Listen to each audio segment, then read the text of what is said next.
Hello, Shmai. My name is Dr. Huw Griffiths, and I'd like to talk to you today about BAME Ed and BAME history here in Wales now. Hopefully the slideshow will come up from the beginning. Here we go. BAME history, as I said, here in Wales then. BAME history has had a great deal of attention over the last few years, following the great success of the Black History Month. A lot of the work then, as regards developing Black History work was done by Betty Campbell herself. So why do you have a middle-aged, balding, fat, white guy going to be talking about BAME history with you here at the moment then? I'd like to begin by maybe telling you a story and explaining how I became involved with developing these stories in Wales then. I did my PhD in Welsh American history, looking at the Welsh that fought in the American Civil War, a war that was fought to free the slaves in the United States then. While out in the United States, I spent several months out in the United States. I spent 2 weeks in Philadelphia. I spent that time with a preacher, visiting the local libraries, looking at the St. David's Day Society, the records of the St. David's Day Society, and the records of the Welsh within that community.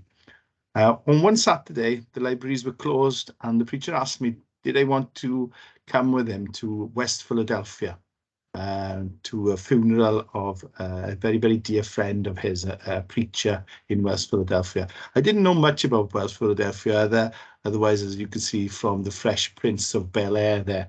I definitely knew it was a very difficult area. It was crime rates were very, very high. It was a very poor area, a very poor community then. But he said that it was a very, very warm community. And he said that if we went to the funeral itself, then it was an amazing opportunity. It would really open my eyes. And I said, fine. And I attended. It was held in the New Bethlehem Baptist Church in West Philadelphia, as you can see from the photo. It was a massive and absolutely, and I don't think that you can see the true size of the chapel from the picture itself then. Just to explain a little bit of the background, he was roughly about 5 foot tall. I'm over 6 foot, and I explained to him, well, I haven't really got any clothes to attend a funeral. He said, don't worry, you can borrow a shirt of mine. So I borrowed a shirt, and unfortunately the shirt sleeves came up to something like here. I also borrowed a trousers off him. The trousers didn't fit either, so it was, it was very, very short. I didn't look very good, to be truthful, but I attended the church.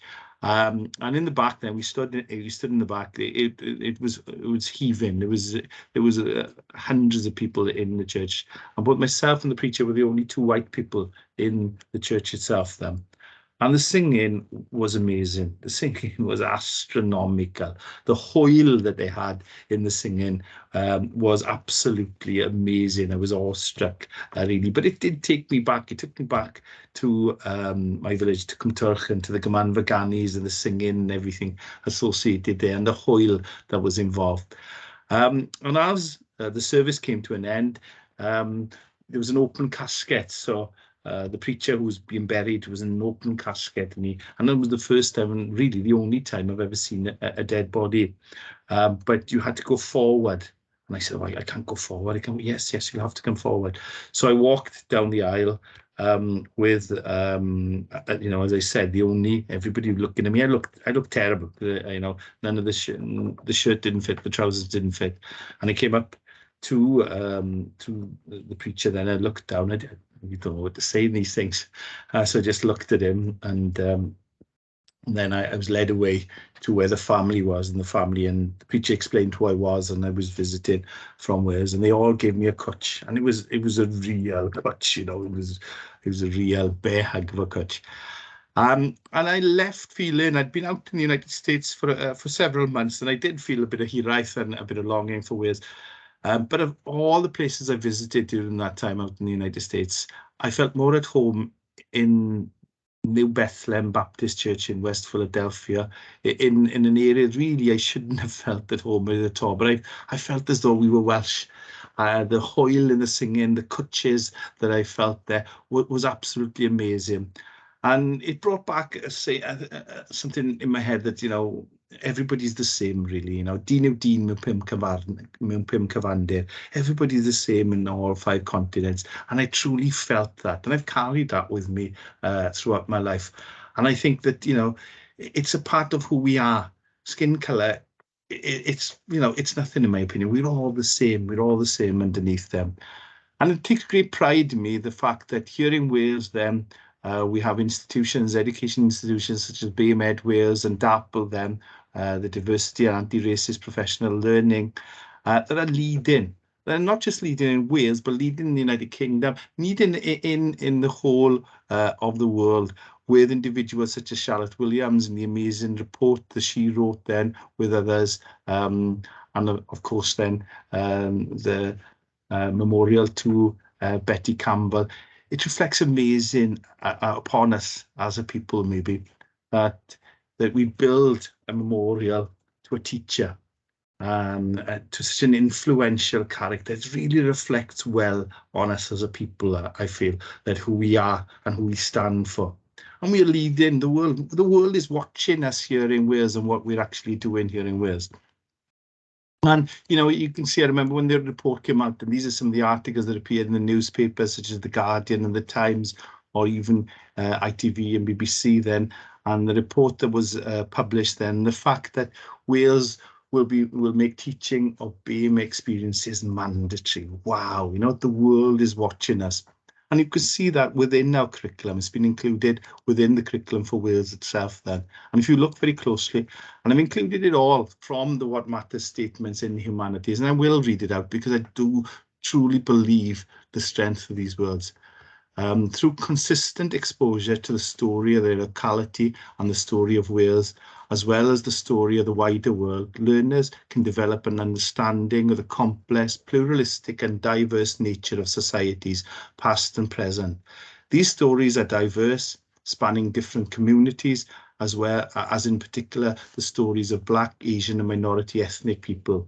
This also enables learners to develop a common understanding of the diverse history, cultural heritage, ethnic diversity, identities, experiences and perspectives of their local area, Wales and the wider world. Wow, that's amazing, isn't it? The power of those words. But we need to implement that. We need to ensure that our young people, that our learners here in Wales, gets the stories of Wales, gets BAME stories of Wales then.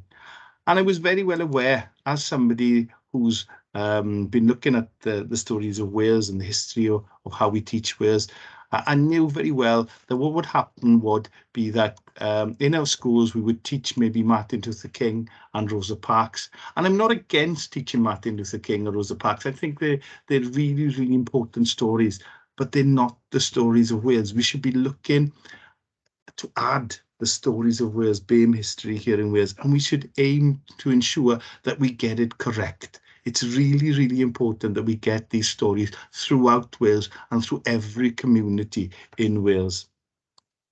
As I said, you know, Black History Month, and a very, very positive aspect then.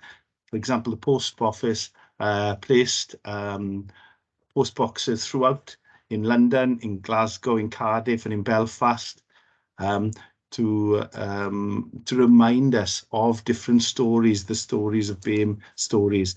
And one of those then is here in Cardiff. And if, as you can see from its location centrally next to County Hall, the law courts, but it actually records the history of Mary Seacole. And although the history of Mary Seacole is really, really important, she was a nurse in the Crimean War, very similar to Betsy Cadwaladr, but unfortunately she has no connection with Wales. She was from Birmingham. There's no single connection with Wales. It's as if we're saying that, yes, let's record BAME history, but there's no BAME history in Wales. How wrong we actually are. But, you know, let's get these things right. This, for example, is Qualifications Wales, a new report, Qualified for the Future, in which they looked at GCSEs and what's going to happen for GCSEs by looking at humanities. For example, in history, we have discussed the need for a unit with a distinctive Welsh focus, a unit. I'm not going to go there now, but I think we need more than a unit on Welsh history. But if you look further down, it says the new specification allow natural and authentic inclusion of British, Asian and minority ethnic history. British. We need to get things right. We can't do these mistakes, these fundamental mistakes. So as I said, one of my aims was to develop the stories and to look for stories in Wales then, throughout Wales. And it began during lockdown. I started looking at the stories and I started creating PowerPoints. And as I went on, I created more of them. And, you know, it's almost gone nuts then, basically. I'm up to over 53 PowerPoints throughout Wales of different stories of individuals and events and occurrences throughout Wales. These are the stories that our learners in Wales need to be aware of from their own community. This is one of my favourite stories. They're all set out. They all start with the slide, what is the connection, beth yw'r cysylltiad? And they ask pupils to think of what joins these things together. And there's a set of slides that follow them. In this example, there are 7. It could be up to 10, 12, even less slides then that record this history, the story behind the connection itself. This is what happened in Swansea. And in Swansea, during the start of the 1970s, the South African rugby team were touring in Wales, and the anti-apartheid protesters from the universities in Cardiff and Swansea went and stopped the game, and it turned into, as you can see then, the Battle of Swansea. Nelson Mandela then was made aware of this. When he was in Robben Island, the jailers in Robben Island would come up to him and said, it's disgusting what's happening in Wales and in Swansea. You lot are stopping them from playing rugby, because they were massive rugby fans. Nelson Mandela said that he wasn't aware what was happening outside Robben Island. But as a result of this, he became aware the protests were carrying on and were happening throughout the world. So when he visited Cardiff, he said his thank you to us here in Wales. It's amazing, you know, a hero like Nelson Mandela thanking the people of Wales. And that's the story we should be ensuring that our learners here in Wales get to know. Similarly then, all the information, all the slides are set out with teachers' notes underneath. For example, here then is what is the connection, and it relates to Jessie Donaldson. Jessie Donaldson was a teacher from Swansea, and she went out to the United States because she was an anti-slavery protester. She went out to the United States and bought a house. And one of the houses she bought was Penmine, and it was a station on the Underground Railroad. So what this actually meant then, so slaves were escaping from the southern states in order to travel north, in order to have their freedom in Canada, and they were staying in people's houses, and this was a station on the Underground Railroad. So she actually became an active role then in the destruction of slavery. An amazing character. As you can see, there's notes for teachers, and underneath then there's the link, because the house is still there. It's a bed and breakfast.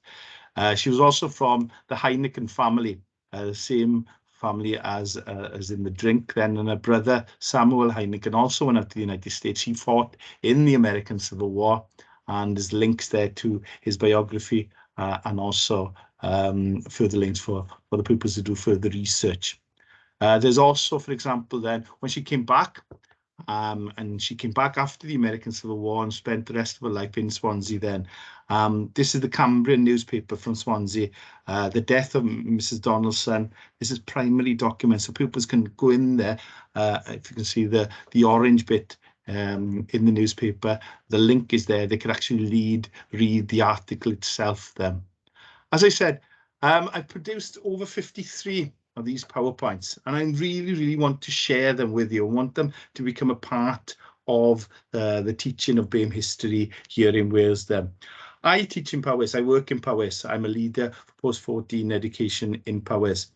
And we've come across over 10 stories in Powys. Well, if we can find 10 stories in Powys, any community you live in Wales, you can find at least 10, if not more.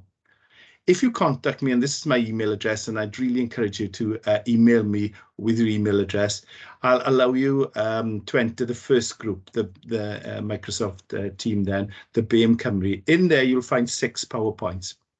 But if you share, and if you create a PowerPoint yourselves, or if you share your notes, then I'll put you in the second team, which is the BAME main resource. And in the BAME main resource, then you'll have all 53 PowerPoints. My aim ultimately is to create 100 PowerPoint stories of BAME history, the stories of Wales here in Wales. And it'd be great for you to join me. And I'd really, really encourage you to create some of these PowerPoints yourselves in order for us to share these stories, in order to ensure that the BAME stories of Wales are taught to our learners here in Wales. Diolch yn fawr i chi gyd am wrando. Thank you very much for listening. Diolch.